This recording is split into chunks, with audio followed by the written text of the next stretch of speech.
hemos visto con respecto anteriormente, estábamos en la parte de peligros biológicos.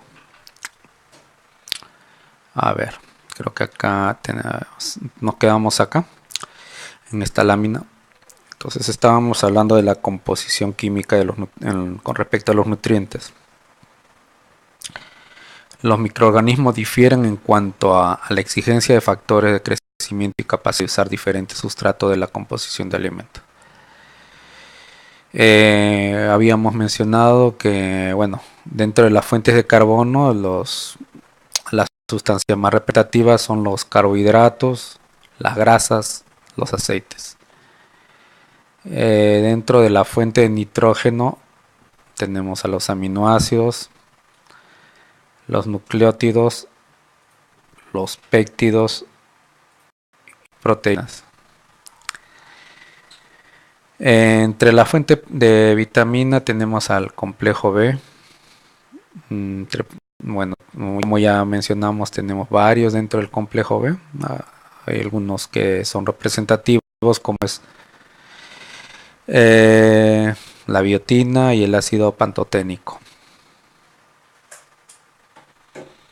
Y además entre las sales minerales, sodio, potasio, calcio y magnesio. Okay. Bueno, de ahí tenemos acá dentro de los nutrientes, entonces como hemos visto, se han clasificado en grupos, ¿no? Que tenemos acá todo lo que hemos ya indicado anteriormente.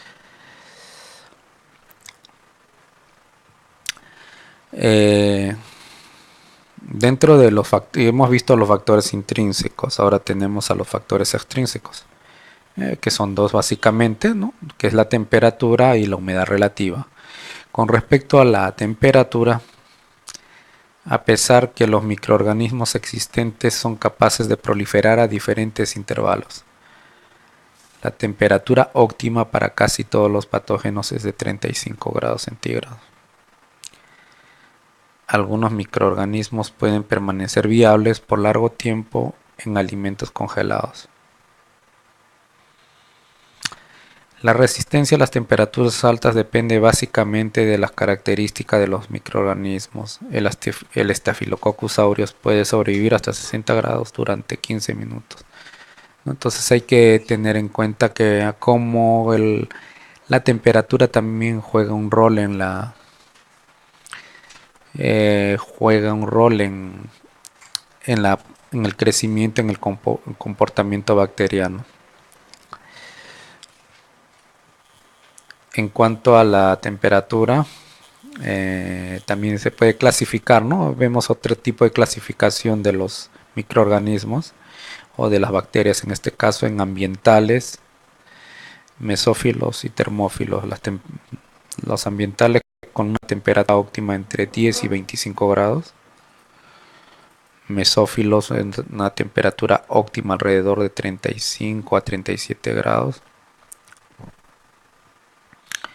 Y los termófilos una temperatura óptima superior a 45 grados. También se mencionó a la humedad relativa. Si un alimento con baja actividad de agua está almacenado en un ambiente con alta humedad relativa, la actividad de agua de ese alimento aumenta, permitiendo la multiplicación de microorganismos.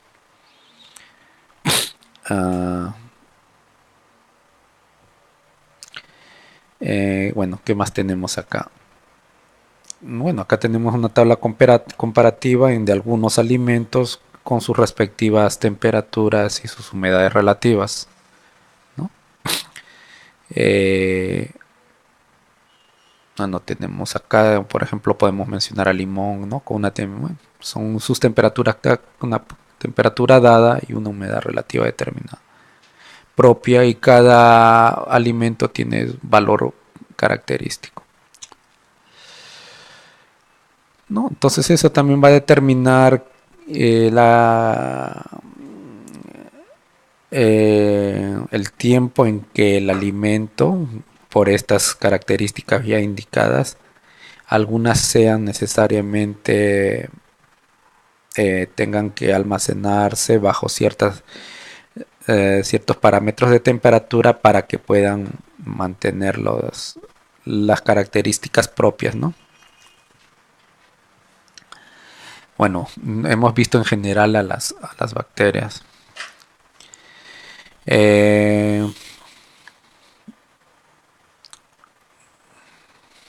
Acá tenemos a los dentro de las bacterias, los organismos típicos, podemos hablar de los organismos indicadores. Los organismos indicadores en un alimento no representan un peligro directo para la salud. Sin embargo, son grupos o tipos de microorganismos que por su origen, procedencia, resistencia térmica, temperatura óptima para desarrollo y otras características pueden indicar exposición, manipulación y conservación inadecuada del producto alimenticio. Son útiles también para indicar la presencia de un individuo potencial para la salud. Entonces, ¿no? Van a ser básicamente como su término dice, nos van a indicar, son grupos de referencia, pero que también nos pueden indicar la durabilidad del organismo, de un alimento determinado, ¿no? Bueno, hay algunos que se pueden incluir como los coliformes totales, que muchas veces también estos indicadores ya nos podrían, son indicadores que básicamente ya están señalando en este caso problemas de salud, de sanidad en este caso, ¿no? Quizás el término más adecuado con la definición que hemos visto anteriormente podrían ser la numeración de algunos microorganismos, ¿no? Pero en este caso, generalmente los coliformes totales también se hace una numeración, pero ya nos está indicando que hay un problema de contaminación, ¿no? Indirectamente. Tenemos también, estos son microorganismos, como dice, de la familia Enterobacteriaceae. Los coliformes totales incluyen todos los coliformes ambientales y los de origen fecal, provenientes de animales calientes, de sangre caliente. Por lo tanto, este es un indicador bastante general, pero que sí ya nos da un indicio de lo que pudiera esperarse de que el origen de la contaminación de este alimento. A su vez también se puede mencionar a otras bacterias como son la Escherichia, el Enterobacter, el Citrobacter y Klebsiella. Los coliformes de origen fecal, aquellos que en protocolos de laboratorio son cultivados a 45 grados, y la Escherichia coli también están incluidos dentro de esta familia, y a la vez también se puede incluir algunas cepas de Enterobacter y Klebsiella. Generalmente ellos van a estar bastante relacionados con alimentos frescos de origen animal. La presencia de un gran número de enterobacterias puede indicar manipulación inadecuada y un alimento inapropiado, ¿no? Estamos viendo una numeración, dice la presencia de un gran número. Entonces acá estamos viendo que de todas maneras nos vaya a dar una información sobre el problema de contaminación de un alimento determinado. En alimentos procesados, un número elevado de enterobacterias indica procesamiento inadecuado y o recontaminación post-procesamiento. La multiplicación microbiana con producción de toxinas patogénicas cuando sea el caso, ¿no? Otra bacteria también que posiblemente ustedes hayan escuchado y que es muy usual ver en estos problemas es el Staphylococcus aureus. Es un indicador de manipulación inadecuada. Su fuente principal es la superficie corporal del hombre, o sea que es parte de la flora microbiana del hombre. No todos los Staphylococcus aureus son capaces de producir toxina.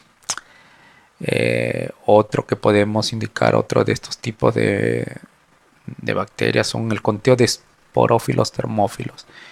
¿Qué nos va a permitir este conteo de esporos termófilos, de estas bacterias que esporulan en presencia en condiciones de altas temperaturas, indican la eficacia del saneamiento de algunos vegetales y especialmente en la eficacia de los procesos térmicos drásticos como la esterilización comercial.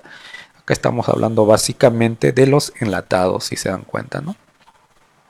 Entonces hay muchos microorganismos que nos indirectamente nos van a, directa o indirectamente nos van a permitir determinar la calidad del producto o en otros casos la posible contaminación del otro, ¿no? Entonces son herramientas muy importantes que nos van a permitir tomar decisiones en el momento dado, ¿no? Microindicadores. Después podemos hablar de algunas bacterias básicamente patógenas que causan ETAs. Entre ellas tenemos a la salmonela, ¿no? Definitivamente ya la presencia de estos patógenos ya nos indica el riesgo, es un problema definitivamente de salud.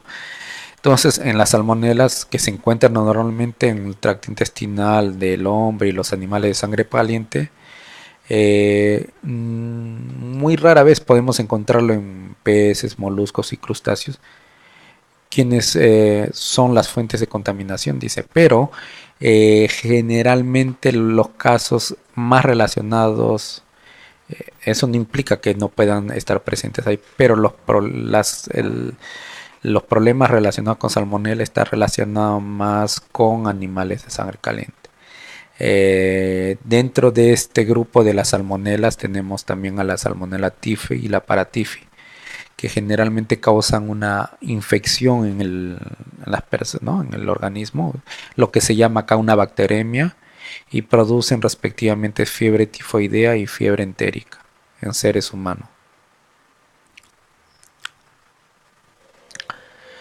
Los síntomas de las enfermedades pueden ser agudos, como náuseas, vómitos, cólicos abdominales, diarrea, fiebre y dolor de cabeza.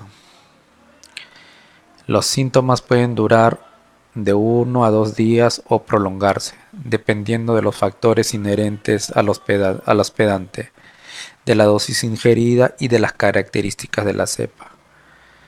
Los alimentos relacionados con las enfermedades son la carne cruda, pollo, huevos, leche y lácteos, moluscos, bivalvos, camarones, o sea, básicamente los hidrobiológicos que estamos viendo acá, pescados, otros que pueden estar incluidos, ¿no? Hay bastantes fuentes que en las cuales podemos encontrarle. También vemos en algunas salsas, condimentos, en algunas preparaciones para pastelería y en coberturas, algunos productos. O sea, el hábitat también es bastante variado, ¿no? Pero acá lo que queremos rescatar son los principales alimentos en los cuales se podría encontrar, ¿no?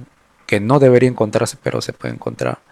Definitivamente este patógeno una de sus características esa, ¿no? Aparte de su virulencia, es que su presencia está muy difundida en muchos alimentos, ¿no? Entonces para eso hay que eh, tomar las buenas, hay que hacer de las buenas prácticas una manera permanente para controlar este problema. Varias especies de salmonella se aislaron en la cáscara de huevo y en el caso de, por ejemplo, Salmonella enteritidis se ha aislado con frecuencia en yema. Entonces también los huevos son una fuente de la presencia de este tipo de bacteria. Se debe prevenir la contaminación cruzada después de la cocción y evitar que personas con síntomas de salmonelosis o portadores trabajen en la manipulación de alimentos. Bueno, como toda enfermedad, ¿no? O sea, definitivamente una persona que tiene problemas de salud no debe estar en la manipulación de alimentos, ¿no?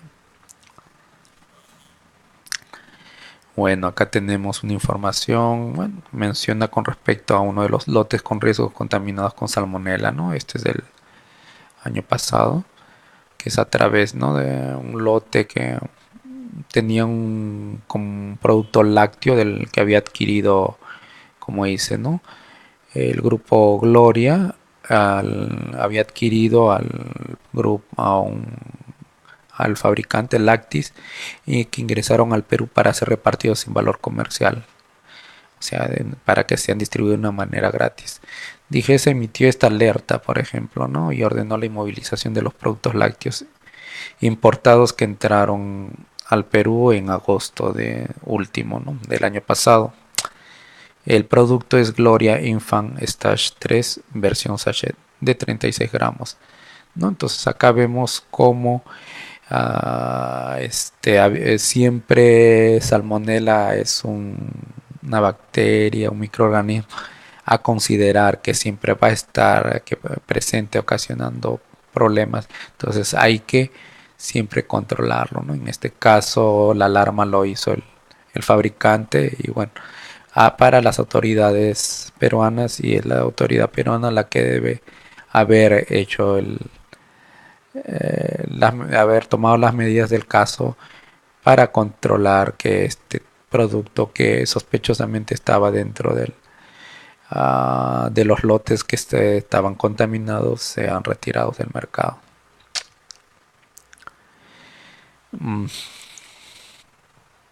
Acá tenemos otro que también que es bueno una información sobre Arica, en el cual bueno ha habido un incremento, ¿no?, de las enfermedades, brotes ocurridas que están asociados a platos preparados y medidas sanitarias.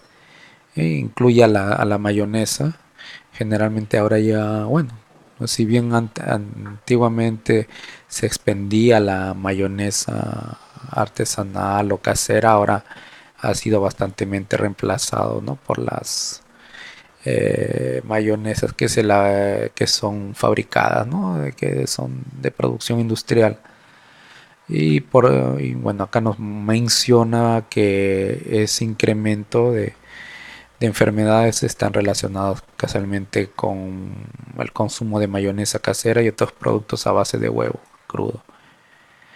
Bueno, y también la información recoge que los brotes registrados en la región corresponden a agentes patógenos, aparte de la salmonela, que son en su mayoría, a la Shigella y al Campylobacter. Bueno, acá tenemos a la Shigella. Bueno, las especies de Shigella, dicho organismo se encuentra frecuentemente en aguas contaminadas con heces humanas. Tenemos otro tipo, hay varias especies. Acá menciona la Salmonella sonnei, que está relacionada con la shigellosis por alimentos, ¿no?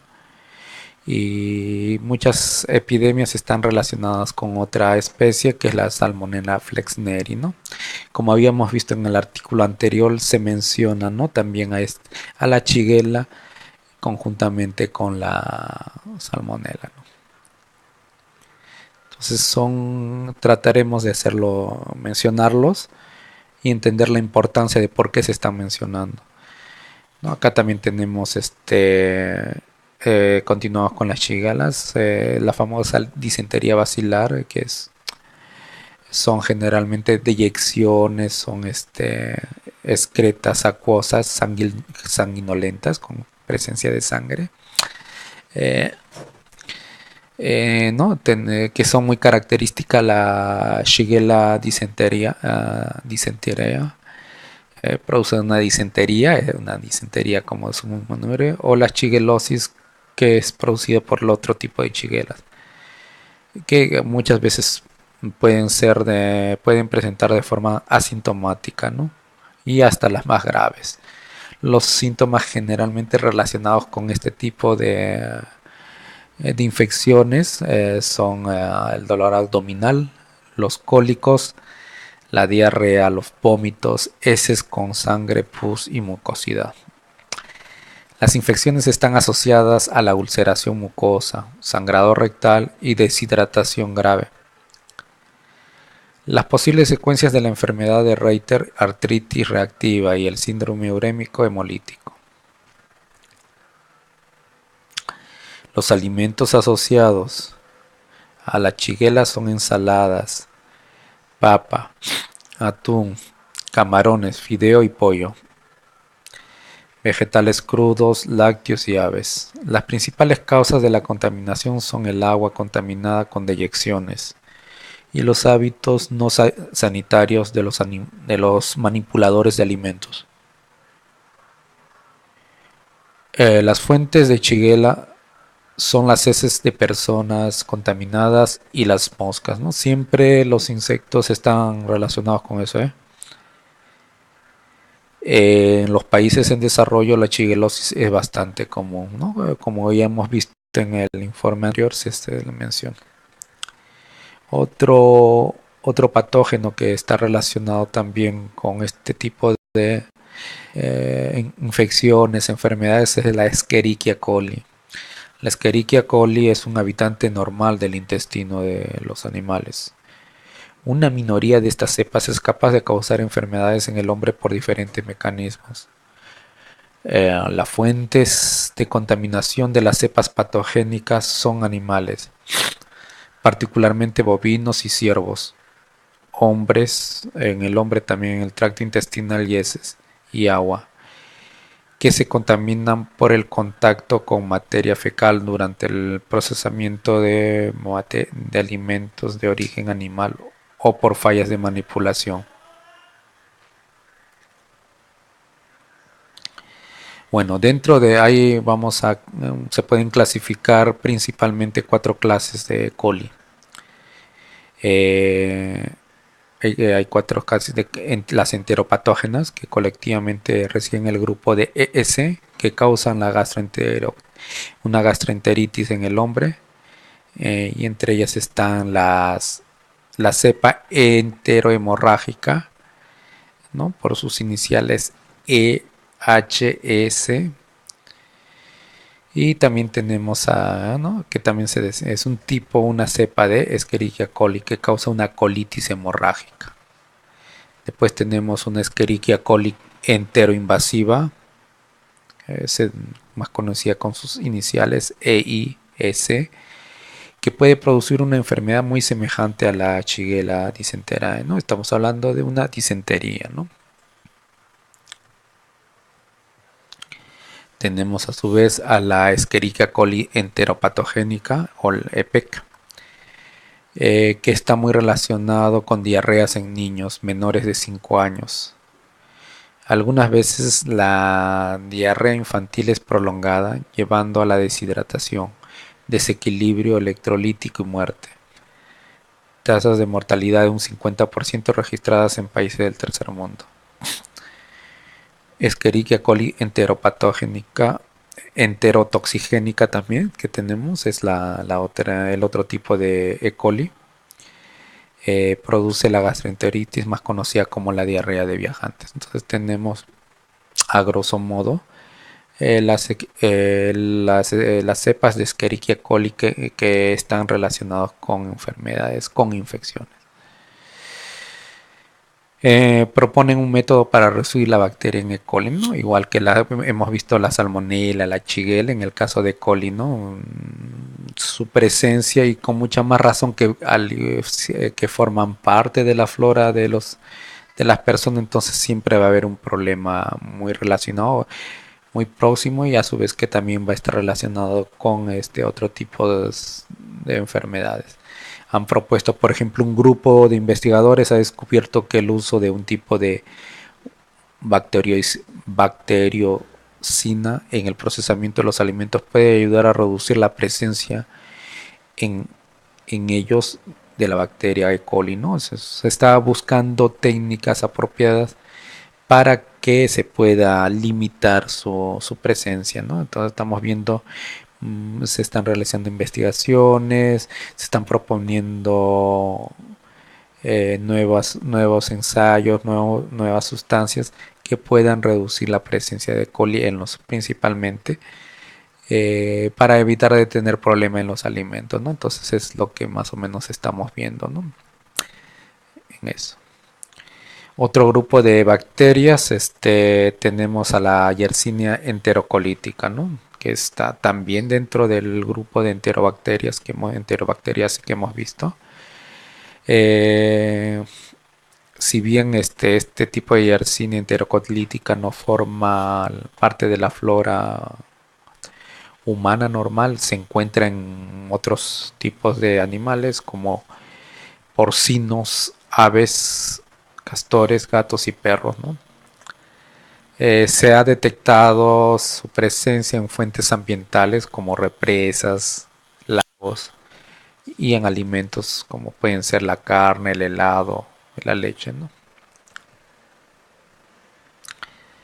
Eh, la fuente de contaminación alimentaria es la materia fecal del ganado. Bueno, estamos viendo que están relacionados mucho con animales, entonces una de las fuentes de contaminación va a ser a través, casualmente, ¿no? De la materia fecal del ganado, los animales domésticos y los animales salvajes. Por ahí hemos visto, me parece, un castor, ¿no? Que se estaba mencionando.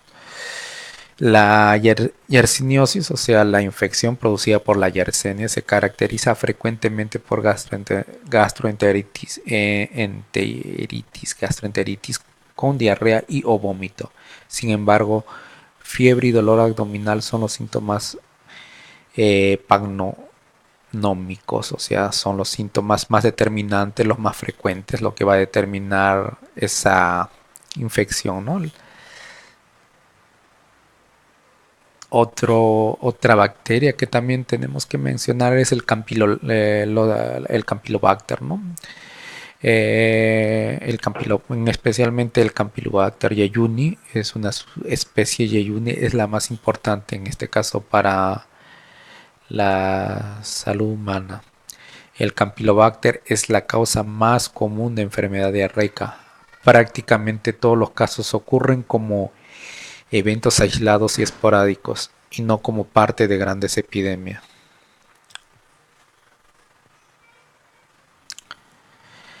Algunas veces está presente en fuentes de agua no clorada, como riachuelos y lagunas. Las fuentes de contaminación son aves, pescado, ganado y animales domésticos. La campylobacteriosis es causada por Campylobacter jejuni, siendo también conocida como enteritidis o gastroenteritis por Campylobacter.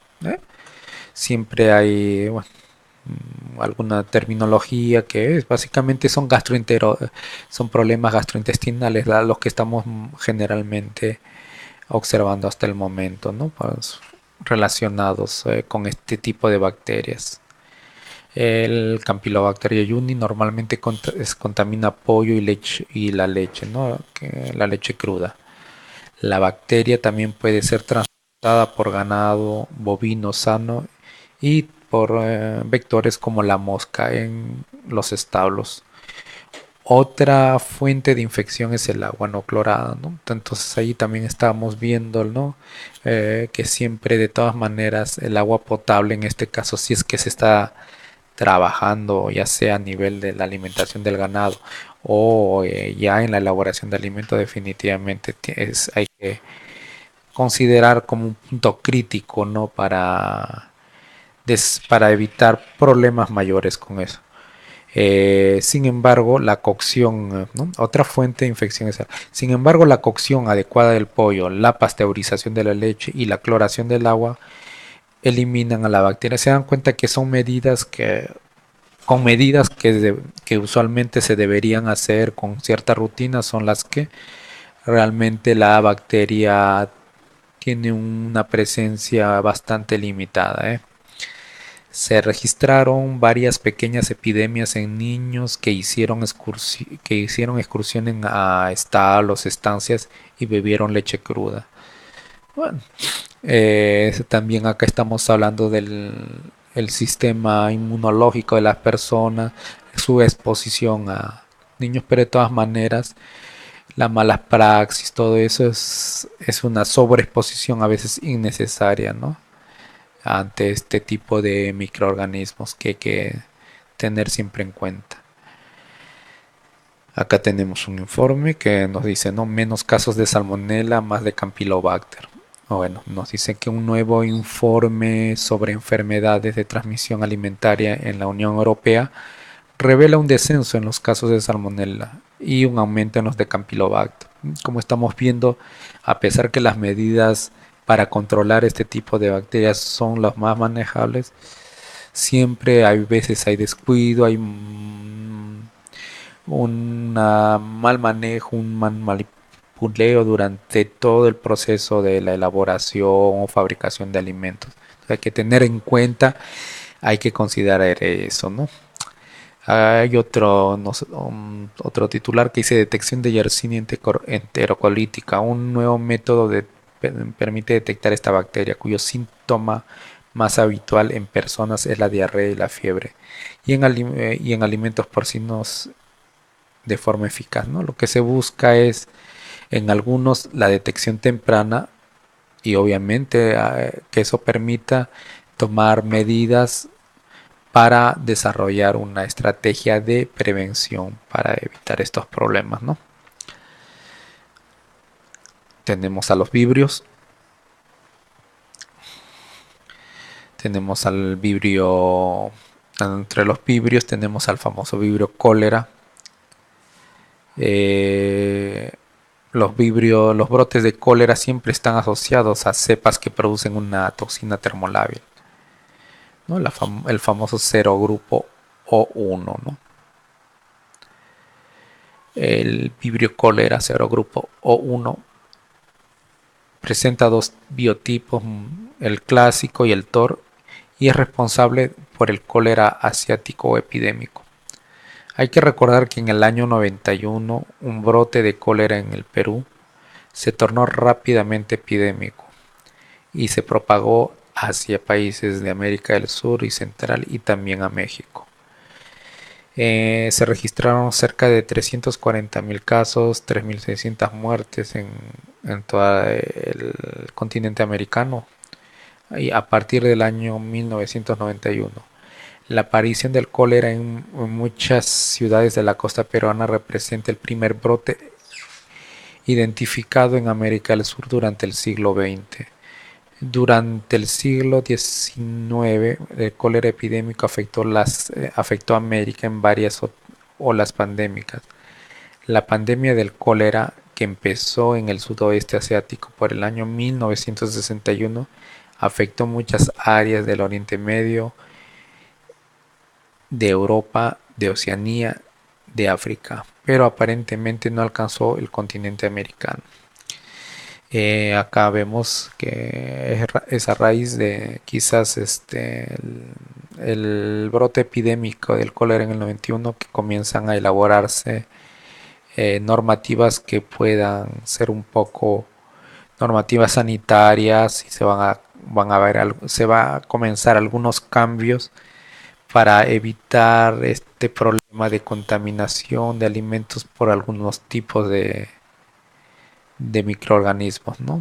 Ese proceso comienza prácticamente entre 6 y 7 años después con la derogación de un código de sanitario antiguo y eh, el, la fórmula y se formula una nueva norma que es el famoso decreto legislativo 007 del año 98 en el cual el reglamento sanitario de vigilancia y control de alimentos y bebidas que va a ser la base sobre el cual después de un promedio de 7 años recién se trata de mejorar sustantivamente el programa. Si bien hubieron durante todo ese periodo algunas iniciativas propias, pero eran bastante particular, ¿no? O sea, se veló, por ejemplo, principalmente por recuperar el mercado de los pollos que, por ejemplo, de las aves hacia Estados Unidos y Japón, que a la cual eran principalmente, ¿no?, sus destinos. Se veló por no perder mercados de los hidrobiológicos eh, hacia muchos países de la cuenca del Pacífico. Entonces, hubo siempre prioridades en ese sentido, pero aisladas, ¿no? Entonces, a raíz de esto, es más, el reglamento del año 98 solamente se limita a algunos alimentos relacionados con la fabricación expendio, prácticamente a la mayoría de alimentos, pero no toma en consideración a los alimentos de origen agrícolas y ganaderos primarios, ¿no? Que va a ser que va a ser competencia hasta ahora como lo es del Ministerio de Agricultura. Asimismo también la parte de con referente a los alimentos, a los productos de origen hidrobiológico tampoco no son tomados y va a seguir un camino que hasta ahora lo sigue el, el Ministerio de la Producción. Entonces vemos acá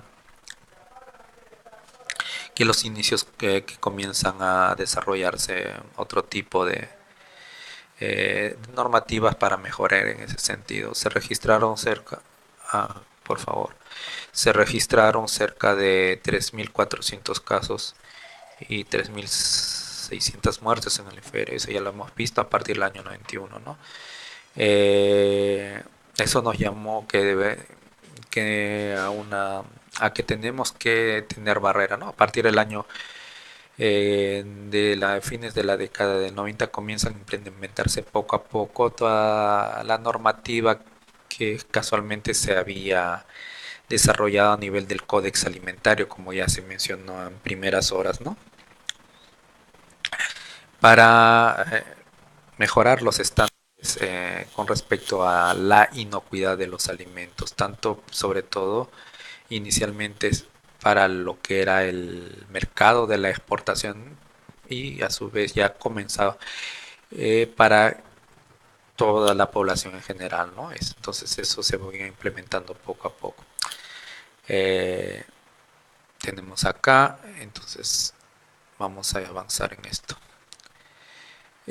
Bueno, dentro del el cólera asiático, que es del que igual estamos hablando, se puede variar de diarrea leve a acuosa, ¿no? Se comenta lo que estamos viendo con heces similares al agua de arroz. Es una diarrea bastante líquida, bastante deshidratante. La enfermedad generalmente tiene un comienzo repentino, es bastante rápido el proceso de diarrea y deshidratación en paralelo, ¿no? Entonces va a causar cólicos abdominales, casualmente por la rapidez del proceso, abdominales, náuseas, vómitos, deshidratación y puede llegar hasta shock, ¿no? La muerte puede ocurrir después de una pérdida severa de fluidos y electrolitos, ¿no? El cólera está asociado al agua y se disemina por falta de saneamiento básico, pudiendo resultar en la contaminación del agua de abastecimiento. Los casos esporádicos ocurren cuando se consume crudo el pescado capturado en aguas contaminadas por materia fecal y o materias irrigadas con agua contaminada. Los alimentos asociados son agua, pescado crudo, frutas y vegetales crudos y otros alimentos. Vibrio cólera del grupo serogrupo que no incluye, que es no o uno, ¿no? Entonces, este ya es otro tipo de, bueno, es parte de la familia que le llamaríamos Vibronaceae, pero tiene unas características muy similares al serogrupo O1, ¿no? Una de sus características que obviamente son menos graves que el cólera que es producido por el serogrupo O1. Sus brotes no son pandémicos, a diferencia del otro grupo. Y los síntomas están más desarrollados con las gastroenteritis muy eh, con los sintomatología muy clásica como es la diarrea, el dolor abdominal, cólicos, fiebres, vómitos, náuseas y puede presentar sangre y mucosidad en las heces, ¿sabes? Entonces podemos hablar también de una especie, una disentería en este caso, ¿no? cosa que no sucede en el otro, en el cólera, ¿no? El consumo de pescado crudo o cocido y de mariscos contaminados puede causar este tipo de infección. Este vibrio causa enfermedad severa en el hombre, pues además de producir toxina colérica, tiene capacidad de ocasionar infecciones sistémicas, causando, causando un número significativo de fatalidades entre los afectados. O sea, no es que en comparación al cólera sea bastante diferente, pero los cuadros, la sintomatología son relativamente menores comparados al grupo eh, O1, el serogrupo O1 que produce el cólera. Tenemos otro tipo dentro de la familia Vibroniaceae, que es el Vibrio parahemolyticus, también relacionado con gastroenteritis. Los síntomas clásicos que vemos ya en la gastroenteritis, ¿no? Que son diarreas, cólicos abdominales, náuseas, vómitos. Eh, la enfermedad es variable, ¿no? De leve a moderada, y también está relacionado con pescados y mariscos crudos, ¿no? Mal cocidos o recontaminados, ¿no? También se ve lo que vimos, ¿no? En las refrigeradoras, la contaminación cruzada. Eh, la refrigeración inadecuada del pescado contaminado permitirá su proliferación, aumentando la posibilidad de infección. La enfermedad está asociada a la ingesta de cangrejo. Bueno, nos hablan de algunos tipos de mariscos como cangrejo, ostra, entre otros, ¿no? O el pescado crudo, pero todos ellos contaminados. Bueno, otro tipo de vibrio, el vibrio vulnificus, que es propio de los ambientes marinos, por lo tanto necesita, dice, sal para sobrevivir, o sea, en concentrar necesita la presencia, a diferencia de los otros vibrios, estos serían que tienen una preferencia hacia la sal, o sea, estamos hablando de, tienden a ser unos microorganismos halófilos. Estas bacterias, así como el Vibrio parahemolyticus, causan heridas, bueno, y gastroenteritis, ¿no?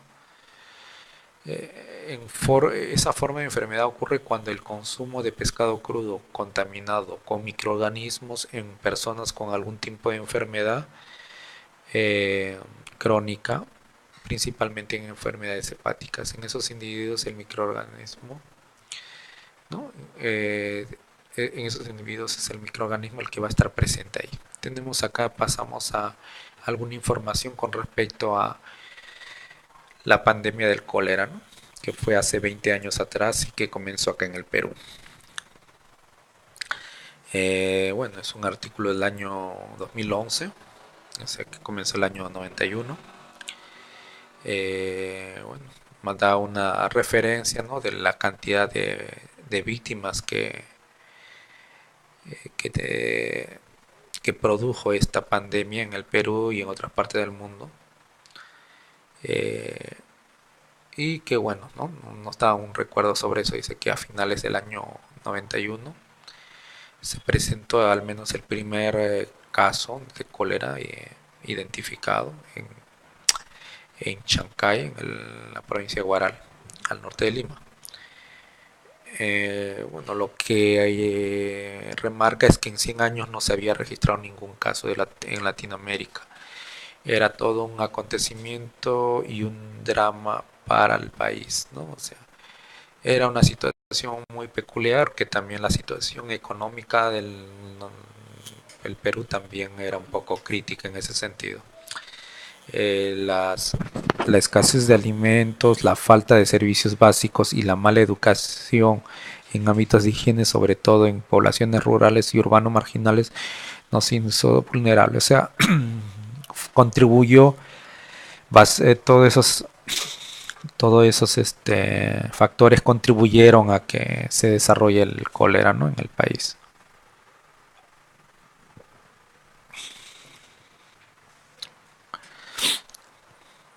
Eh, Tenemos algunos otros microorganismos, bacterias relacionadas. Tenemos acá la Aeromonas que es muy conocido como el patógeno del agua, ¿no? Pero generalmente se localizan en aguas dulces y saladas, se desarrollan sobre todo en alimentos refrigerados, ¿no? Entonces de ahí es muy importante que el hielo debe ser también producido a base de agua potable, ¿no? ¿Ve? La importancia de todo, no tiene por qué tiene que, todo tiene por qué relacionarse, por qué se tienen que hacer las cosas tal como son. Otro título dice gastroenteritis por pleisomonas shigaloides en un niño tras unas colonias de verano. Bueno, es también otro microorganismo relacionado con ambientes acuáticos, y ahí vemos que también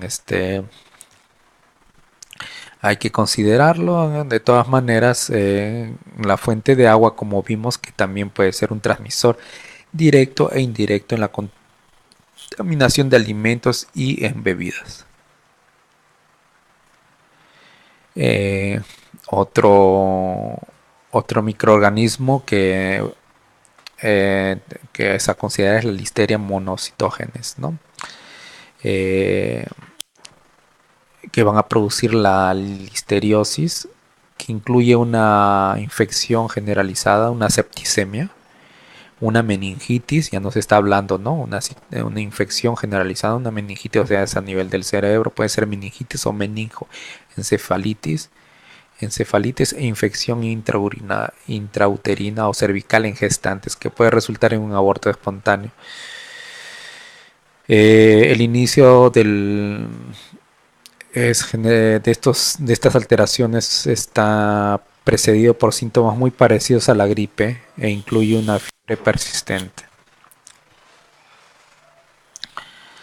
La Listeria monocytogenes fue asociada a alimentos como la leche cruda, la leche supuestamente pasteurizada, quesos principalmente de tipo maduros, helados vegetales crudos, embutidos fermentados crudos, pollo crudo y cocido, carnes cruda de todos tipos y pescado crudo y ahumado, ¿no? Entonces hay que considerar que es otro patógeno que está ampliamente distribuido y que también ocasiona problemas, ¿no? Ya hemos visto la presencia en varios grupos de alimentos de salmonelas, de Escherichia coli, por mencionar algunos. En este caso también alguien que se debe tomar en cuenta es la Listeria monocytogenes. Otras bacterias relacionadas con estas son eh, el Bacillus cereus, ¿no? Está relacionado con enfermedades gastrointestinales, diarreas, vómitos. Varios alimentos incluyen carnes, leches, vegetales, pescado, fueron asociados a enfermedad alimentaria de tipo diarreico. Generalmente están asociados a productos del arroz, pero también se involucran otros tipos amiláceos como papa, fideos. Hay mezcla de alimentos como salsas, pudines, soyas, productos de confitería y ensaladas. Han sido asociadas frecuentemente a brotes de intoxicación alimentaria. Entonces el Bacillus cereus también es bastante presente, ¿no? Y entonces también hay que establecer la manera como controlar este tipo de, eh, de microorganismo, ¿no? Hay que tener en cuenta que su crecimiento es bastante amplio. Sus requerimientos nutricionales, curiosamente, por el tipo o el amplio espectro de alimentos, también no necesariamente están tanto en los exigentes como en los no exigentes, ¿no? Desde carnes hasta puede en productos amiláceos que tienen solamente fuente de carbono. Entonces hay que considerarlo también como un problema sanitario en el caso de su contaminación en alimentos, o es sobre todo en alimentos muy relacionados con harinas, en las cuales vamos a encontrar eso, ¿no? Harinas que, por ejemplo, alimentos casualmente para niños, ¿no? Son alimentos que muchas veces se hacen harinas de siete sabores, siete raíces, que podrían estar también presente el Bacillus cereus. El Clostridium botulinum es otro tipo, este es un tipo de bacilo.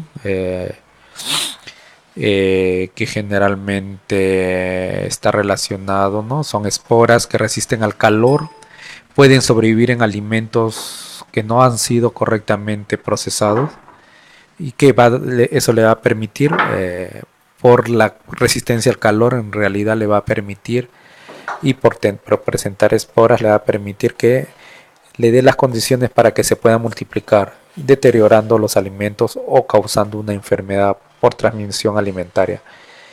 De los 7 tipos de botulismo, los tipos A, B, E y F causan botulismo humano, incluido el botulismo por herida, el botulismo infantil y la intoxicación alimentaria. El botulismo de origen alimentario es un tipo grave de intoxicación causada por la ingesta de alimentos que contienen la potente neurotoxina formada durante el desarrollo del Clostridium botulino, ¿no? Las primeras señales de intoxicación son fatiga extrema, debilidad, vértigo, normalmente seguidas de visión doble, dificultad progresiva para hablar y tragar, de tragar o deglutar. Otros síntomas comunes son la dificultad para respirar, hay una parálisis muscular, distensión abdominal y constipación. Entonces hay que considerarlo también al Clostridium, junto ya he hablado la distribución también del Bacillus cereus, en este caso la toxicidad del Clostridium botulino, ¿no? Los síntomas gastrointestinales pueden inducir dolores abdominales, diarrea o constipación, aparentemente un problema gastrointestinal. Las causas de muerte son falla respiratoria, obstrucción en la entrada del aire en la tráquea. Entonces es un microorganismo a considerarse, ¿no? La toxina botulínica se encontró en una gran variedad de alimentos, o sea, su distribución también es relativamente amplia, ¿no? De choclos enlatados, pimientas, frijoles, sopas en conservas, hongos, aceitunas. Generalmente muchos de estos envasados porque están en condiciones de neurobiosis, hongos, espinacas, atún, pollo, hígado de gallina, pate de hígado, carnes frías, jamón, embutidos, berenjenas rellenas, langosta y pescados salados y ahumados. Otras fuentes de contaminación son el suelo y la carne cruda contaminada y el pescado contaminado. Entonces es un microorganismo a considerar y que hay que tomar en todo caso las medidas de evitarlas, ¿no? Acá básicamente lo que podemos es que lo que nos resalta es que hay que hacer la cocción correcta, ¿no? de los alimentos, y si han sido, han sido cocidos, el recalentado adecuado, pero generalmente también hay que considerar los organismos que vienen originarios de enlatados, ¿no? Un enlatado que pueda tener fugas, que no haya sido adecuadamente procesado, también está dentro de, de las fuentes que pueden originar este tipo de problema. El Clostridium perfringens es otra especie de bacilo. Eh, Transmite un tipo de toxinfección en alimentos. Eh, Generalmente se presentan por el enfriamiento y almacenaje de alimentos listos, debido al tiempo de permanencia en temperaturas favorables a ese agente, ¿no? La causa de una enfermedad de transmisión de alimentos por Clostridium perfringens es la preparación de comidas colectivas. Entonces, que pueden ser ya sea en kioscos, acá le llaman cantinas, kioscos de escuela, hospitales, casas de reposo, cárceles, donde una gran cantidad de alimentos se prepara muchas horas antes de ser servida, ¿no? Entonces vemos que si la preparación va a ser con antelación, hay que también tener las herramientas adecuadas para darle la conservación del caso, para evitar las famosas contaminaciones post cocción, ¿no? Los alimentos frecuentemente involucrados son carnes y sus derivados, incluido el caldo de carne. Otra bacteria es el Staphylococcus aureus. Este es un problema de salud pública, ya que la presencia de esta bacteria en animales resulta de la contaminación de los alimentos, principalmente de leche obtenida de animales con mastitis. Staphylococcus aureus tiene una resistencia propia que facilita la contaminación y multiplicación en alimentos. Otro aspecto importante para la salud pública es la termoresistencia de las toxinas estafilocócica, aún a 100 grados centígrados y por 30 minutos, ¿no? Hay algunos casos de contaminación estafilocócica por algún tipo de alimentos, ¿no? Entonces, eso también hay que tenerlo en cuenta, ¿no? ¿Cuáles son esos síntomas? Están incluidos las náuseas, vómitos, cólicos abdominales. Algunos individuos pueden no presentar todos los síntomas asociados a la enfermedad. Eh, los casos más graves pueden presentar dolor de cabeza, dolores musculares, alteraciones temporarias en la presión arterial y la pulsación. El hombre es el principal reservorio de Staphylococcus aureus y la bacteria se encuentra en la mucosa, es parte de la flora normal en la flora nos hablan en mucosas, oral, nasal, en cabello, en piel, en heridas, forúnculos, heridas infectadas sin accesos. La contaminación de los alimentos se da por falta de higiene personal y manipulación inadecuada de los alimentos. Pese a que los manipuladores de alimentos sean la principal fuente de contaminación en los brotes, el equipamiento y las superficies del ambiente también pueden ser de contaminación del Staphylococcus aureus. Los alimentos frecuentemente asociados a la intoxicación estafilocócica son carnes y derivados, aves y productos de huevo, ensaladas con huevo, atún, pollo, papa y pastas. Pero también los productos de panificación como las tortas rellenas con crema, las tortas con crema y bombas de chocolate, rellenos de sándwich, leche cruda y productos lácteos. Nos encontramos frente a otro organismo que también sabe adecuarse a las diversas situaciones, a los diversos tipos de alimentos y que tiene que también considerarse para en tal caso. Bueno, acá tenemos una información que, bueno, habla de un problema con un lote de leche condensada que tuvo un problema en el recuento de bacterias estafilococo coagulasa positiva, ¿no? Que es el indicador específico de patogenicidad, ¿no? Hay muchos estafilococcus pero el indicador de su patogenicidad lo va a dar el coagulasa positiva. Y es por esa razón que la Agencia Nacional de Vigilancia Sanitaria, ANIFSA, de Brasil, suspende el lote de leche condensada, ¿no? Por haberse encontrado frente a estos problemas. Entre los otro tipo de microorganismos podemos mencionar a los hongos, entre los cuales tenemos a los mohos, que están presentes en un número elevado de vegetales, principalmente en frutas. También los podemos encontrar deteriorando, ¿no? algunos otros tipos de alimentos y en la producción de micotoxinas. Los mohos son capaces de multiplicarse aún con la baja actividad de agua, ¿no? Ya hemos visto qué es la actividad de agua. No son importantes para el peligro biológico para la salud, pero son responsables en la mayoría de las veces del deterioro de los animales, de los alimentos, disculpa. Sin embargo, varios mohos pueden producir toxinas, ¿no? Como ya hemos visto, las aflatoxinas, las micotoxinas en general. Otro tipo de hongos mohos relacionados son el Aspergillus, el Penicillium, que son mohos más comunes que causan deterioro de alimentos. Las levaduras pueden causar deterioro del alimento de alimentos y bebidas. Algunas especies como patogénicas, sin embargo, la vía de transmisión no es el alimento. Hay que considerar eso, ¿no? Que hay otras vías por las que se puede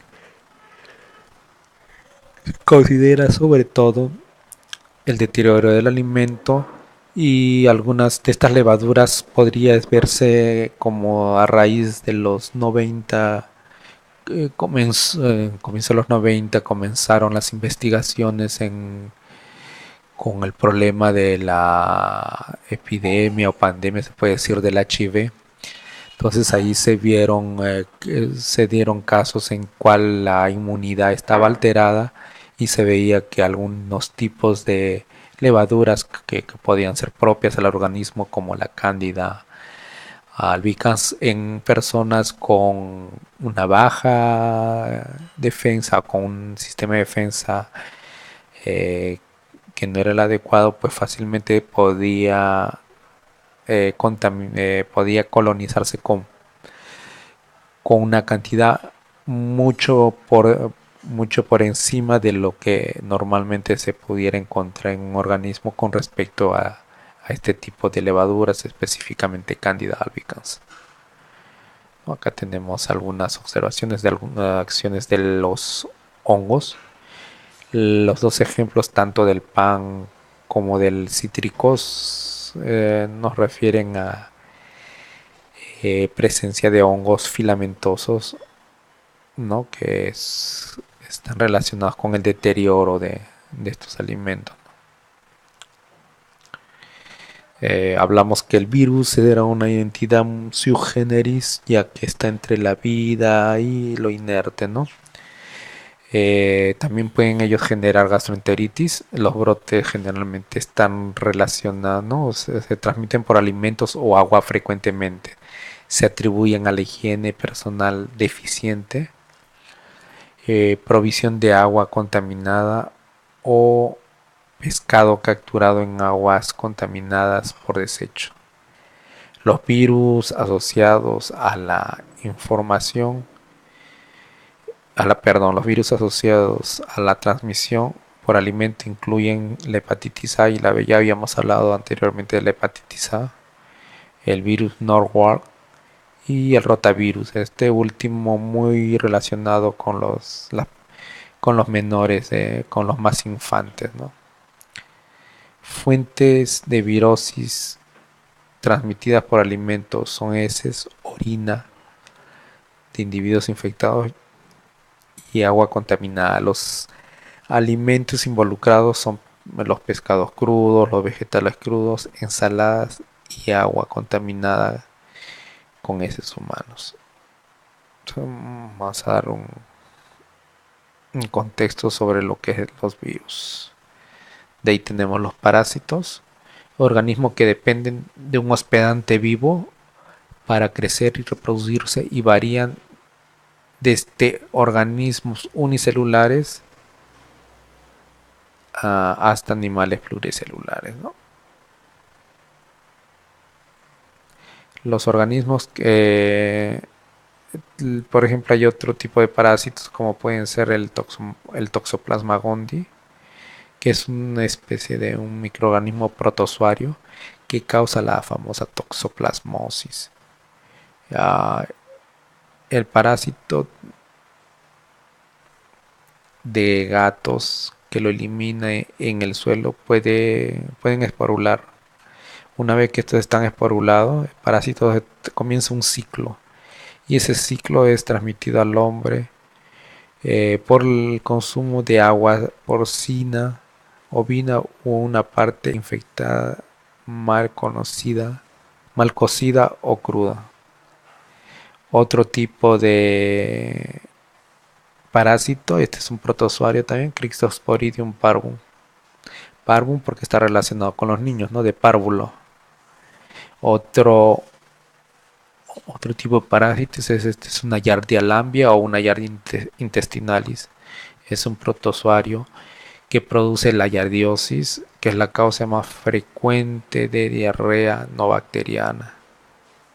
Después tenemos a la entameba histolítica, que es un protozoario que infecta predominantemente al hombre y otros primates. Cuando son ingeridos causan infecciones en el tracto digestivo. Y también podemos mencionar la Cyclospora cayetanensis. Es un protozoario presente también en frutas, vegetales y agua, y sirven de vehículo para la transmisión, ¿no? Como en el agua y en alimentos contaminados. Otros tipos más evolucionados, o sea, en la escala zoológica tenemos a los gusanos, ¿no? Los helmintos. Tenemos a las Ascaris lumbricoides y al Trichuris trichura. Son nemátodos cuya infección puede no ser aparente a menos que se observe la eliminación del parásito por las heces. O ocasionalmente puede el mismo se promueva. Disculpe. A ver, recapitulamos. Los nemátodos, estábamos viendo eso, ¿no? A menos que se observe la eliminación parásito por heces. Cuando él mismo se mueve hasta la garganta e intenta salir por la boca o la nariz.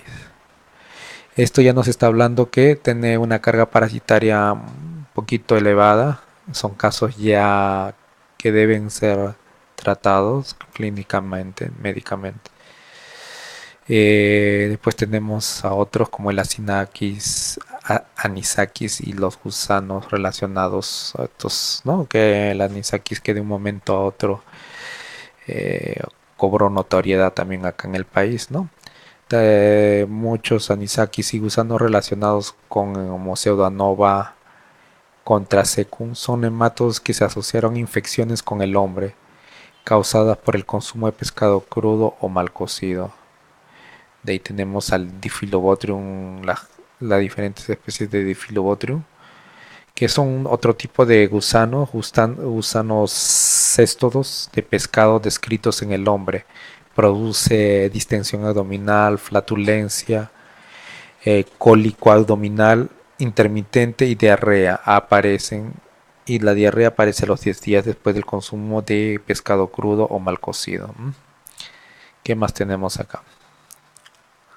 Tenemos otro parásito también, es la Tenia saginata, en el cual el hombre es el único hospedante definitivo y es un cestodo también. La ingesta de vegetales contaminados por huevos infecta al hospedante intermediario, ganado bovino y otros herbívoros. La ingesta de carne cruda o mal cocida con cisticerco infecta infecta al hombre. En el intestino humano, el cisticercus se desarrolla en el parásito. En el cisticerco se desarrolla en parásito adulto de 2 meses. Después y puede sobrevivir hasta 30 años, ¿no? Se dan cuenta. En esta especie se distribuye mundialmente. Esta especie se distribuye, bueno, es amplia, van en varios lugares, hay que tener en cuenta. Nos hablan de la Tenia solum, que se asemeja mucho a la Tenia saginata. Ya lo hemos visto anteriormente, ya, sí. A la anterior, a la tenia saginata. Los seres humanos pueden desarrollar la teniasis al ingerir carne porcina mal cocida que contenga cisticerco, ¿no? Este tipo de larva generalmente, ¿no? La larva cisticercus. De ahí tenemos la Trichinella spiralis, es otro nemátodo. Eh, eh, la triqui causa síntomas gastrointestinales, fiebre y debilitamiento muscular. Bueno, viendo esto,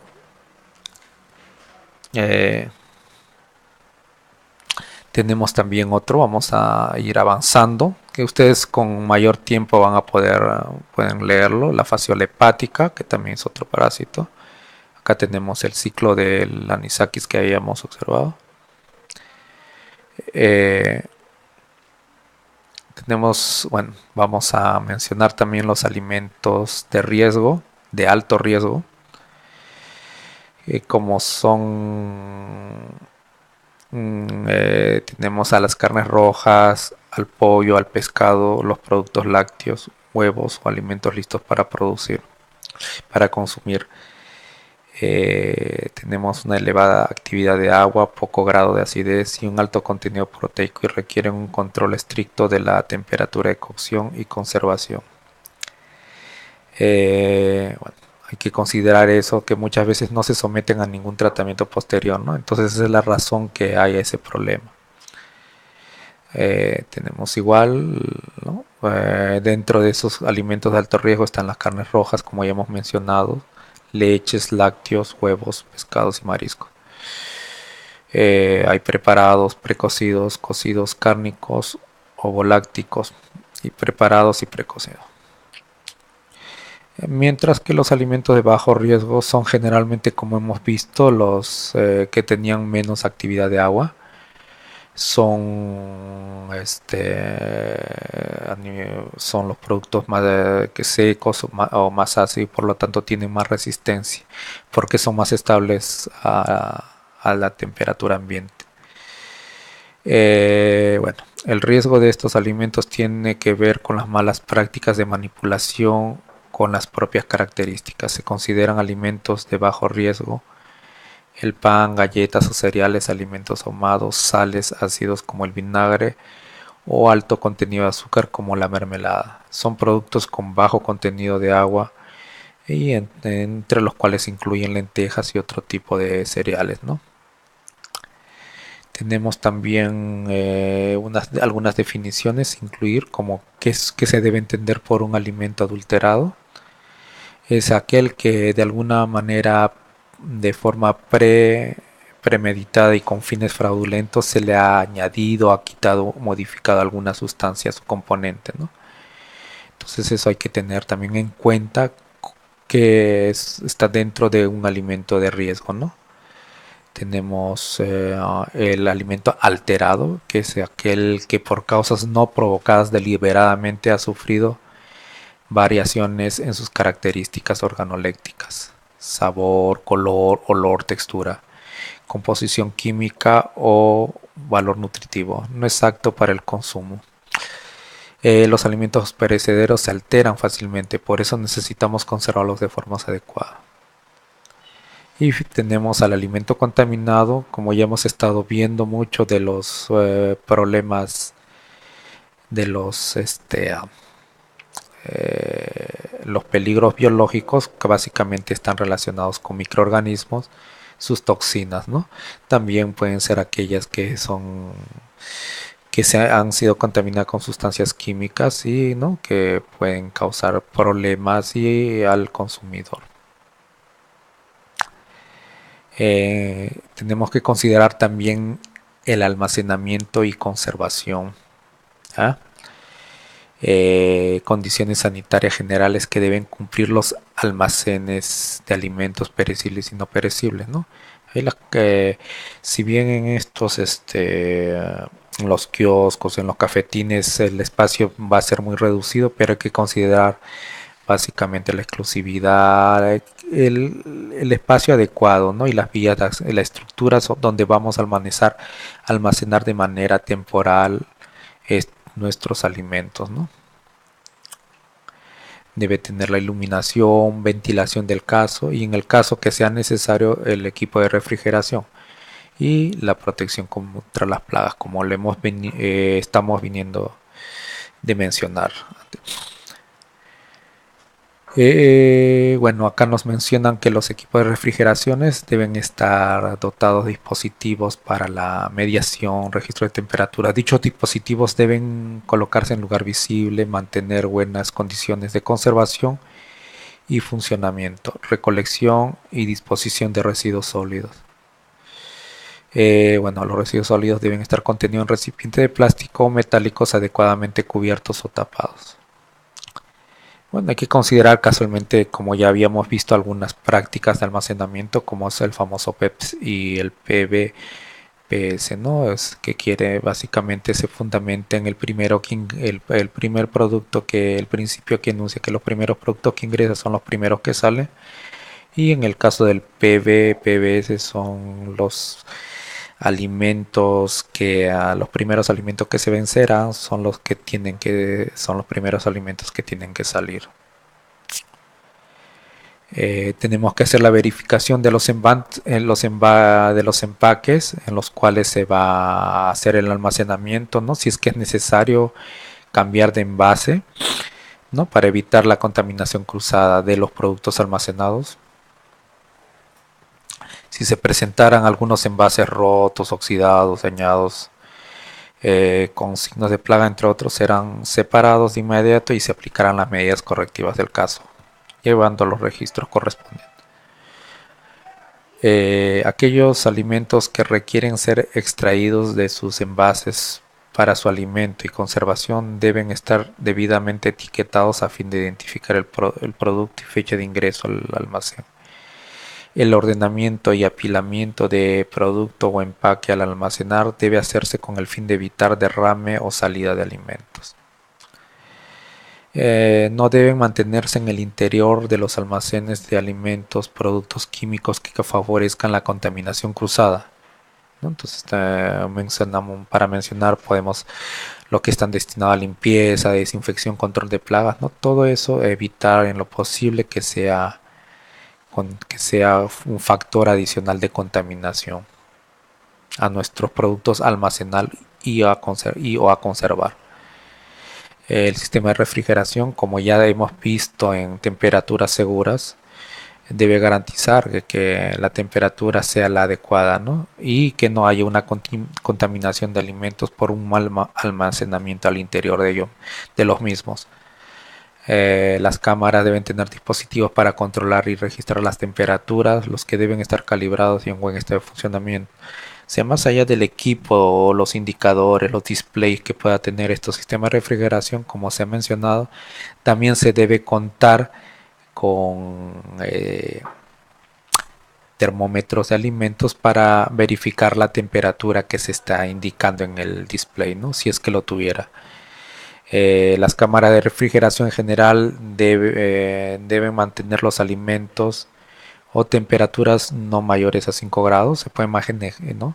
Y las cámaras de congelación mantenerlos a una temperatura de, bueno, menos 18, que es generalmente un valor bastante alto. Las cámaras frigoríficas deben mantenerse limpias y en buen estado de conservación. Y el cierre de las cámaras debe ser hermético. Acá tenemos, ¿no? Básicamente cómo debemos mantener dentro de nuestros espacios el almacenamiento y conservación adecuados. Modelos de cómo es ese mismo almacenamiento adecuado nos va a permitir también en nuestros estantes de exhibición seguir con ese mismo tipo de orden, ¿no? De nuestra mercadería. Ya hemos visto esto, quizás, ¿no? El orden, la distribución de los productos, entonces, que estábamos viendo para evitar la contaminación cruzada. Entonces solamente ese es un recordaris, ¿no? ¿no? Y como se trata de remarcar, es el orden que debe continuar la refrigeración, ¿no? Ordenar desde lo más cocido a lo menos chorreante hasta lo más crudo, ¿no? Que sean evitando la contaminación cruzada.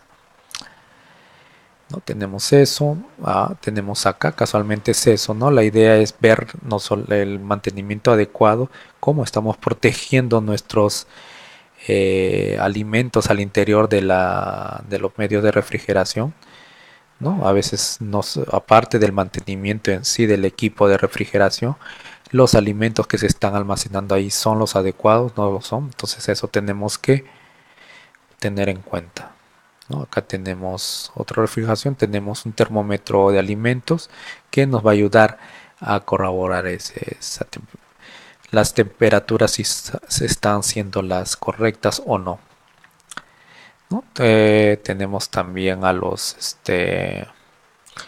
manipuladores de alimentos, que están incluidos en la elaboración, que son un factor importante que van a determinar si los alimentos también van a ser lo suficientemente inocuos, saludables.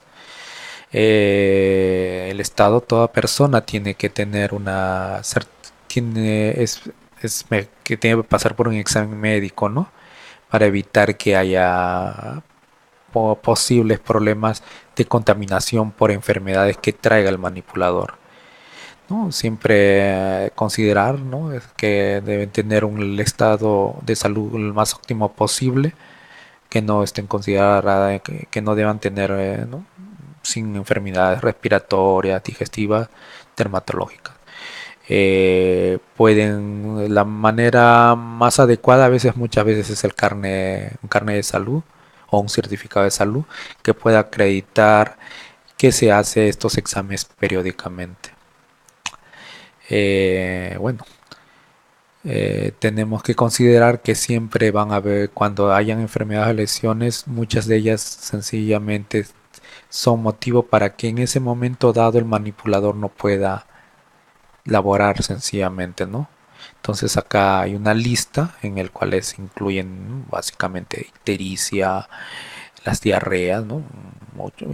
Que sencillamente son síntomas que nos están indicando que, que esa persona no puede manipular alimentos debido a su condición de salud en ese momento dado. También acá tenemos los alimentos, la manipulación de alimentos debe estar, ¿no? La protección, la ropa que deben llevar, muchas veces se debe proteger para evitar que haya una contaminación, ¿no? Que sea producto del mismo personal que está elaborando los alimentos, ¿no? Por ejemplo, nos mencionan cortes de heridas del personal cuando se le permita seguir trabajando. Bueno, hablamos de vendajes, de curitas que deben ser apropiadas, ¿no? Definitivamente no se puede manipular si nuestras manos presentan cortes, ulceraciones u otras afecciones a piel y uñas, ¿no? Y también se remarca que las uñas deben mantenerse limpias, cortas y sin esmaltes por el constante empleo del agua, ¿no? Y los alimentos. Entonces, para evitar una contaminación química por esmaltes, entonces este es lo que estamos viendo eso, ¿no?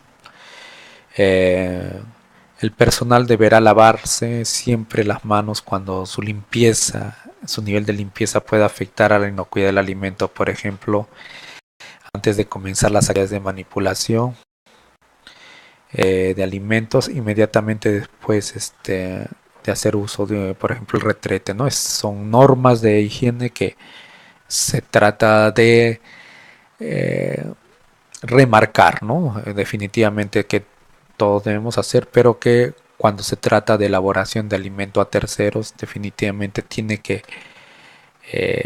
ser un hábito, una conducta permanente, ¿no? Después de manipular alimentos sin elaborar o cualquier material contaminado en caso que estos puedan contaminar otros productos alimenticios, cuando proceda deberán evitar manipular alimentos listos para el consumo. Bueno, básicamente tenemos que remarcar, ¿no? Vamos a ver ahí un poco más adelante, es la capacitación, ¿no? Cómo nos lavamos adecuadamente las manos, porque las manos es una herramienta muy importante en la manipulación de alimentos, ¿no? Entonces, ahí en esta lámina los pasos principales, cómo debemos lavarnos, los movimientos, cómo entre dedos, hacer los movimientos en el torniquete, en los pulgares, que nos permita hacer una higiene adecuada de lavado de manos. El cabello debe estar totalmente cubierto, no deberán haber sortijas, pulseras o cualquier otro tipo de objetos, adornos. Dedicarla exclusivamente a labor que desempeña. La ropa constará de gorras, zapatos, overoles, cualquier tipo de elemento que pueda limitar la contaminación siempre es bienvenido, ¿no? Y va a depender mucho de la característica de la actividad. En este caso, creo que todos sabemos que tenemos que usar un uniforme de color claro, una protección del cabello, los guantes cuando La manipulación es constante de algún tipo de producto, el lavado constante de las manos, ¿no? Entonces ese es por eso se dan cuenta cómo la higiene, el lavado permanente es importante siempre enfocarnos a lo como comenzamos, ¿no? Tener donde que tengamos el agua con un abastecimiento lo suficientemente generoso. Entonces estamos hablando que a partir de kioscos escolares tipo 2 es que vamos a encontrar eh, las condiciones dadas para que se pueda desarrollar esta inocuidad. Acá vemos modelos de tipo de trabajo, mascarillas donde sea aplicable las gorras de cabello, de acuerdo a aquellos, los uniformes de colores claros, el calzado que tiene que ser cerrado, acá vemos calzado cerrado, ¿no? Y colores claros. Las personas empleadas en actividad de manipulación deben evitar comportamientos también muy relacionados a eso, como el fumar, escupir, masticar o comer, ¿no? Estornudar o toser sobre alimentos no protegidos. Por eso es que muchas veces tienen la mascarilla para ese caso, que no deberían escupir, pero bueno, es una barrera muy importante de protección, ¿no? Bueno, ya se había remarcado que no deberán llevar puesto ni introducirte efectos personales como joyas, relojes, broches u otros objetos que representen amenazas a la inocuidad. Eso lo vimos ya en peligros físicos, si no mal recuerda. Entonces ahí estamos, ¿no? Remarcando algo que ya se ha dicho anteriormente. Necesariamente personal nuevo o el personal cada cierto tiempo tiene que capacitarse porque a veces hacemos nuestra labor, nuestra rutina y creemos que estamos haciendo lo adecuado y a veces no necesariamente hemos omitido algunas etapas, no estamos, entonces para eso son las capacitaciones, para eso también están las inspecciones que deben, para que se mejore día a día este tipo de procedimientos, ¿no? Ya, tenemos también, hay que considerar las medidas de seguridad, los, debemos considerar los botiquines de primeros auxilios. Bueno, hay una lista en la cual ustedes deben considerar no solamente cómo debe estar un botiquín, que debe tener un espacio suficiente para almacenar los medicamentos. Ese botiquín debe estar en buen estado de mantenimiento y higiene. Muchas veces los botiquines sirven para como nidos de insectos, de cucarachas. Contener los medicamentos con la vigencia e higiene del caso. Muchas veces puede estar vigente el medicamento, pero está totalmente sucio, antihigiénico. Debe contener los principales medicamentos del caso para cortes, golpes y quemaduras. Lo básico generalmente, ¿no? O sea, no es que estemos bien, no es una farmacia, no es una botica, entonces tenemos que tener una lista básica. Ahí hablamos de la lista básica que principalmente es con algunos tipos de medicamentos que usted lo tiene. El alcohol medicinal, el agua oxigenada. Tenemos, ¿no?, algunas cosas como tijeras, gasas estériles, algodón, esparadrapo, curitas, algunas cremas. Todo relacionado, como hemos visto, con golpes, quemaduras, cortes, ¿no? Tienen que estar considerados. Y cualquier otro, como dice, sugerido en su farmacia o botica de confianza, ¿no? Consultar con su especialista que algún otro medicamento sería necesario incluirlo dentro del botiquín.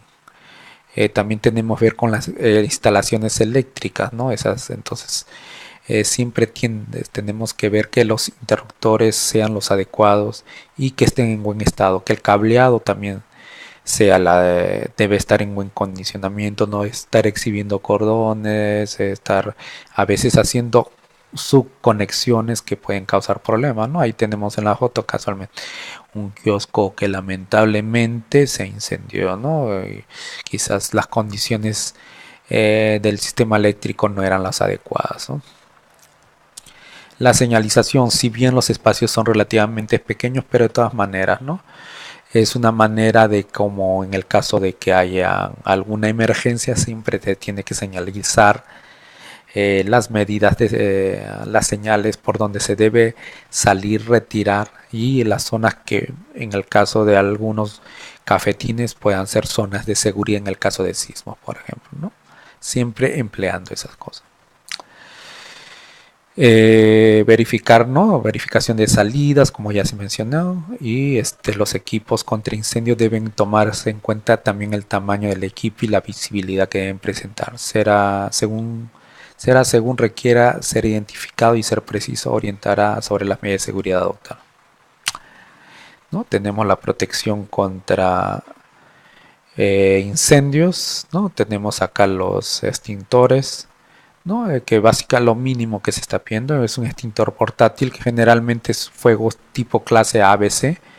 El clase K generalmente, bueno, es donde en restaurantes mucho más grandes, pero como comienzo podemos comenzar con este tipo de extintores tipo clase ABC. Tenerlo en un lugar específico y accesible. Muchas veces está guardado, muchas veces no está el adecuado.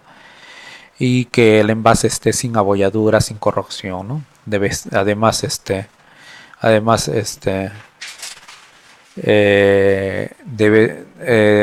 tienes que haber la tarjeta de control de mantenimiento y operabilidad vigente con certificado en pruebas hidrostática, ¿no? Todo eso tiene que ser considerado así. También vamos a hacer la gestión de residuos. En este caso de los líquidos, los desagües, por eso volvemos a hablar, ¿no? De la importancia. Por ejemplo, acá hay maneras como cuando no hay punto de desagüe pues, se puede almacenar.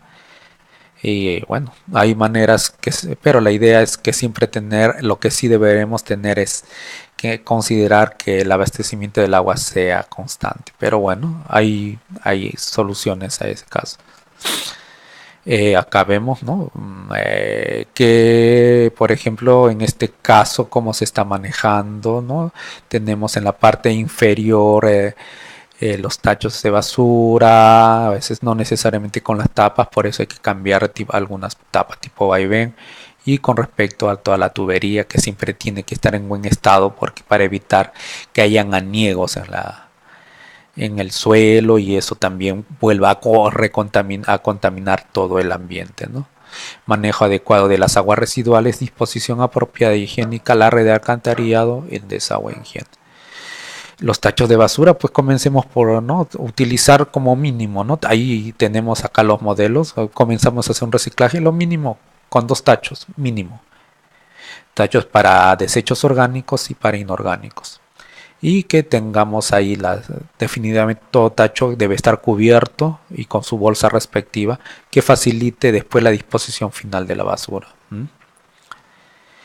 Deben ser las características de estos envases, deben tener las bolsas interiores, las tapas que sean lavables y como hemos dicho la segregación básica mínima, ¿no? Comenzando por 2 tachos es una manera como comenzar a optimizar nuestro manejo de desechos.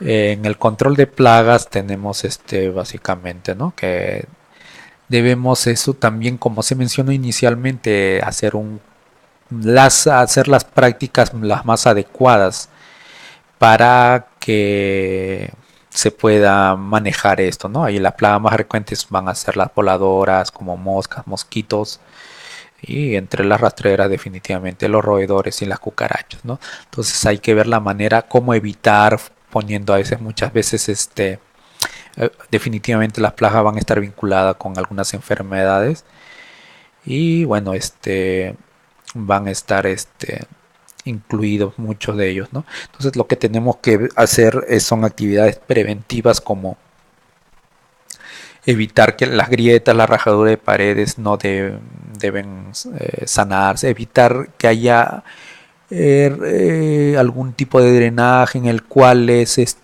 pueda facilitar el ingreso a nuestros espacios de trabajo de plagas. En este caso también, bueno, se pueden emplear mallas metálicas, mosquiteros, algún tipo de elementos físicos que puedan contrarrestar su presencia, ¿no? Bueno, acá tenemos para bastantes cosas que ustedes lo van a revisar con tiempo. Los agujeros, los desagües y otros que pueden cerrar y penetrar las plagas deben mantenerse herméticamente cerrados. Bueno, tenemos acá a los productos químicos también que que se deben utilizar, pero también deben estar almacenados al igual que los productos limpiezas adecuadamente en lugares especiales para evitar la contaminación de esto, ¿no? Tenemos eso, ¿no? Alguna tabla en la cual nos indica algunas señales como nosotros podríamos reconocer la presencia de estas plagas, ¿no? ¿No? Definitivamente el almacenamiento tiene que ser el más adecuado del caso, ¿no? Finalmente, para ya terminar, porque el tiempo nos ha terminado, estamos en horas extras, lo que vamos a ver acá es lo que ya todo esto que hemos visto a lo largo del curso del todo el día es para aplicarlo en la evaluación de kioscos, ¿no? La idea es también, hay maneras como se están evaluando eso. Entonces hay agentes, hay la promoción de kioscos y comedores, se ve a 3 niveles, tanto como ya habíamos mencionado, nacional, regional y local. ¿Qué se ve en ellos? La gestión de estos kioscos, se ve la educación en salud alimentaria, o sea, lo que se ve es que sea un alimento nutritivo, que su comunicación y difusión sea lo suficiente para que pueda ser imitado, para que se sensibilice la población y adquiera estos hábitos adecuados, ¿no? Para eso, en la resolución ministerial 161-2015, que hay un anexo que ahí también está, que seguro les ha llegado también como un archivo agregado, ahí se menciona, está resumido toda la normativa y bastante bien detallado los criterios con que se hace la evaluación y la calificación de estos kioscos escolares, ¿no? Ya hemos hablado de los responsables locales, regionales y nacionales, municipios, regiones y el gobierno nacional, ¿no? Entonces acá los evaluadores que van a cumplir van a llevar, puede ser esta ficha de modelo de base que ven. Esta, por ejemplo, corresponde a un kiosco tipo 2 que estamos mencionando, y van a ver ítems, ¿no? Ítems, por ejemplo, en los cuales se va a calificar con un puntaje determinado la manipulación de los alimentos, ¿no? Todo eso va a estar relacionado con eso. Vamos a ver durante el proceso cómo está la estructura, cómo está el saneamiento del establecimiento, que ya lo hemos explicado anteriormente, cuál es el material, cómo está su piso, cómo están las instalaciones, cómo están en la gestión. Acá hablan de contenedores de residuos, que son los tachos de basura, la gestión de residuos. Se ubican focos de contaminación, cómo controla las plagas, todo eso se evalúa, ¿no?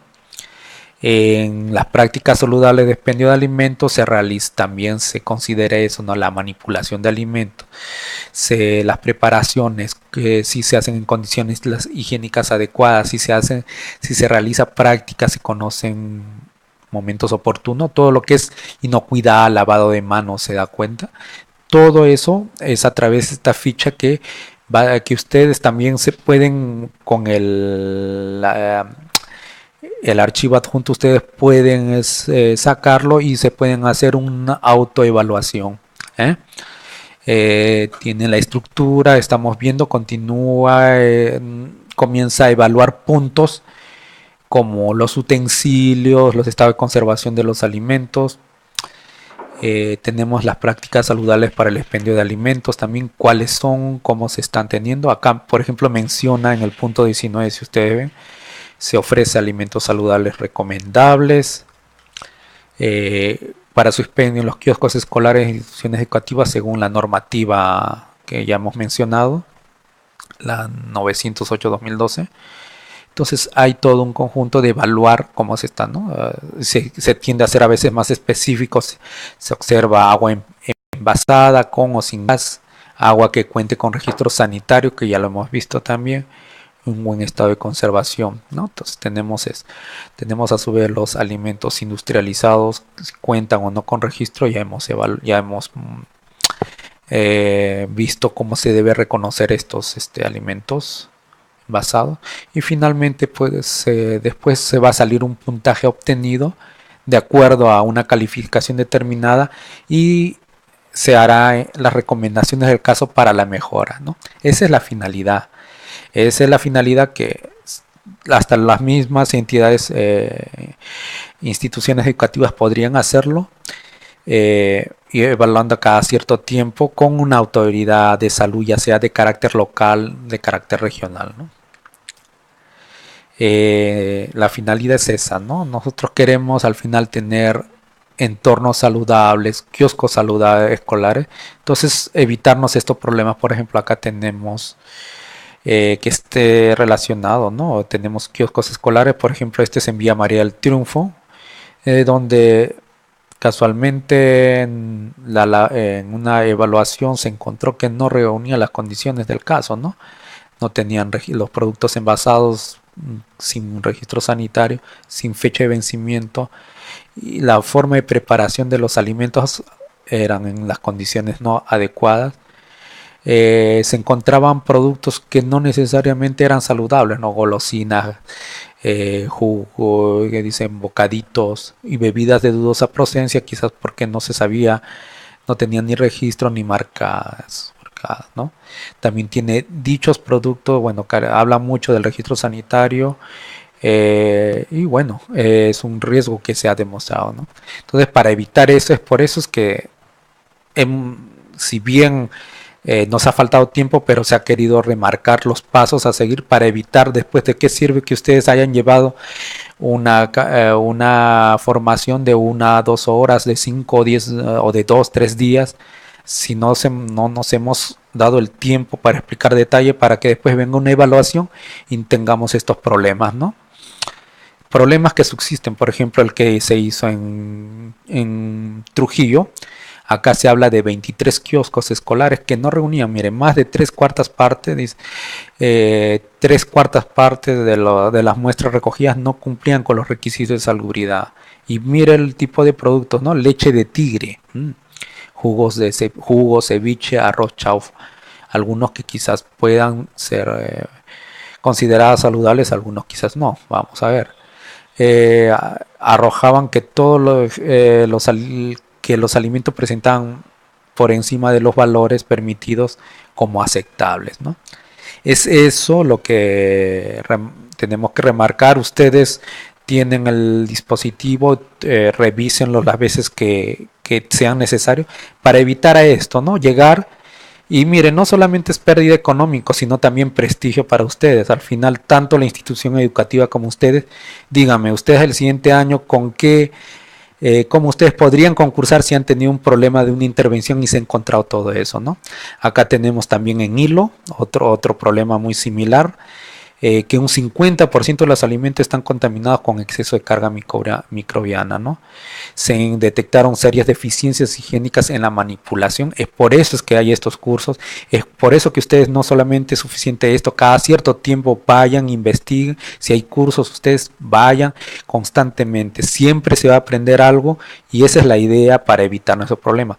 Por parte de la vigilancia ustedes también tienen que hacer programas en el caso que sea más necesario. A veces se dice 2 veces por año en las normativas, pues ustedes, si ven que el criterio es necesario mensual, lo harán mensual. Si es tan crítico, lo harán quincenalmente, pero den las observaciones y también las soluciones del caso para que se pueda corregir y no se pase todo el año con las mismas observaciones, ¿no? Bueno, mis estimados compañeros, eso sería todo por el momento. Cualquier cosa, estamos acá para servirlos. Yo les agradezco la atención y el tiempo prestado y pues que espero que en algo pueda haber contribuido sus expectativas de capacitación e información sobre este tema. Hasta una próxima. Hasta luego.